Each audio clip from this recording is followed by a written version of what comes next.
Lewis Hamilton's Ferrari SF25 went through all kinds of trouble in the 2025 Formula One Canadian Grand Prix, which was held last Sunday at the Circuit Gilles-Villeneuve in Montreal. A weekend that was already difficult turned into something close to a nightmare on Sunday. For this reason, the final sixth-place finish can actually be seen as a relatively positive outcome. A result that, of course, is not exciting, but the problems suffered by the car over the 300-kilometer race distance clearly limited the Briton's performance. The former Mercedes driver's qualifying did not go according to plan due to tire management. Although in Q2, running medium tires, his performance was actually very strong. In the final part of qualifying, he struggled significantly on the softs. The Pirelli C6, which is already not easy to manage, simply did not work on car number 44. As a result, he ended up 6.5 tenths behind pole-sitter George Russell, who used the medium compound. After the session, the 7-time Formula One world champion revealed that he had wanted to try the C5, but the team opted for the red compound, thinking it would offer more grip potential.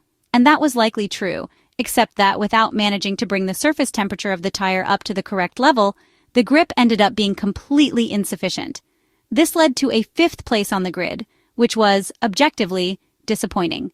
For the race, the Briton chose to start on the mediums, a different strategy from Charles Leclerc, who aimed to use the hards to extend the first stint as much as possible. Overall, the first part of Lewis Hamilton's race wasn't bad.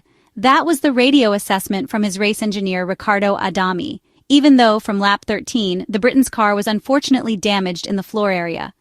Oscar Piastri managed to spot and avoid it.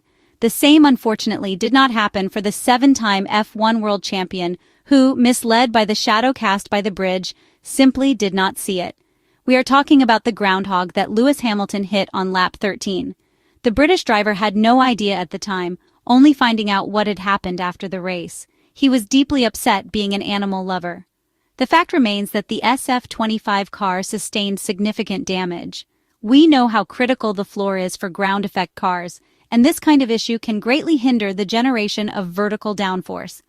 According to the estimate from Ferrari's pit wall, based on data from sensors on the car, number 44 lost as many as 20 points of downforce, which had a major impact over the course of the race. The floor is of critical importance with this generation of car, owing to the amount of performance derived from it. Teams have, over the course of the last 4 seasons, found ways to mitigate many of the issues seen when the sport reintroduced ground effect underfloor tunnels and larger diffusers, with porpoising and bouncing now largely eradicated. However, it's not entirely gone, with teams having to be especially mindful of the car's ride height when setting the car up for a race weekend. Damage can also be detrimental in this respect, as it can alter the car's handling characteristics and make it very difficult to drive. In the case of the damage sustained by Lewis Hamilton, it was to one side of the car, with his race engineer Riccardo Adami confirming during the race that it was enough to affect performance. Lewis Hamilton would go on to inspect the area after the race and note how much damage there was. And whilst that initial analysis suggests a 20-point loss in downforce, with many attributing that to around half a second per lap, that's a moving target. It's also the reason why the team gave it as a points loss. A lap time figure will fluctuate for other reasons aside from the damage, whilst it is also likely that there would be more degradation to the floor and the associated fences as the race unfolded. The most inboard fence, which usually sits above the floor's leading edge, providing assistance to the flow over that surface and runs under the floor, was obliterated, whilst we could still see the remnants of the central fence, albeit a large chunk of it was destroyed. Furthermore, whilst we could see the external damage, those floor fences, namely the vanes that Lewis Hamilton mentions, stretch back under the car, arch around, and then terminate on the side of the floor, which means there's likely even more damage that we could not see. In some respects, damage on this level could have been much more detrimental to the performance of the car, given it seemingly didn't have a dramatic effect on the car's balance or any unwanted aerodynamic phenomenon that would make driving the car for that distance uncomfortable. But Lewis Hamilton's problems did not stop there. On top of having to fight with an unbalanced car, with a rear end that was too light due to the lack of downforce, and in addition to traffic that cost him a lot of time, the Briton faced yet another issue, this time with the braking system. From lap 42 onward, the Ferrari driver reported a problem with the brake pedal during braking phases.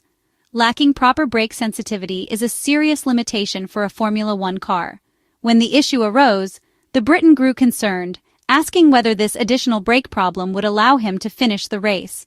He was reassured, although he would have to manage the problem until the final lap. A limitation which, added to the floor damage, slowed the pace of the red car. All in all, it was a decent result in Canada for both Ferrari and Lewis Hamilton, who had to use his wealth of experience to drive around the issues he was encountering. Lewis Hamilton's 2025 Formula One season with Ferrari is plainly falling well short of expectations. The seven-time world champion, welcomed with enthusiasm and hope by the fans, has so far shown only in the sprint race in China, which he won deservedly. But that has truly been his only standout moment. His sixth-place finish in Canada, one of his favorite tracks, also marked a negative record for the Briton, who had never before started a season without a podium in the first 10 GPs of the year. Of course, part of the responsibility for these results lies with the SF25, which has proven to be far from the level of competitiveness hoped for during the pre-season winter months. But Lewis Hamilton is clearly struggling, results in hand, in comparison with his teammate Charles Leclerc.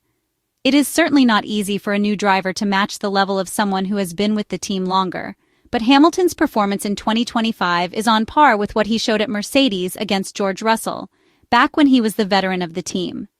Since the introduction of the new regulations in 2022, Lewis Hamilton has, after 10 races, and also by season's end, almost always scored fewer points than his teammate. The only exception was 2023, a season in which George Russell made several mistakes and was also plagued by technical issues. Apart from that year, after 10 races, the British driver has always been trailing his garage mate by double digits and has never placed higher than 6th in the standings. The impression is that, regardless of the competitiveness of the cars he's driven, Lewis Hamilton has never really adapted to this new technical regulation compared to previous seasons. Moreover, there is a possibility that, as time goes on, the British champion is losing some of the speed that once defined him over a single lap. In fact, season after season, his head-to-head performances in qualifying have steadily declined, taking away what was long one of his key strengths. It should also be noted that, perhaps thanks to Charles Leclerc's performance, this season is turning out worse than usual for number 44. Never before after 10 races had the Briton fallen so far behind his teammate. Naturally, these figures alone don't tell the whole story, but a negative trend in Lewis Hamilton's results is undeniable. If both he and Charles Leclerc were to maintain this pace throughout the season, the gap between them could reach around 60 points by the end, which is an abyss.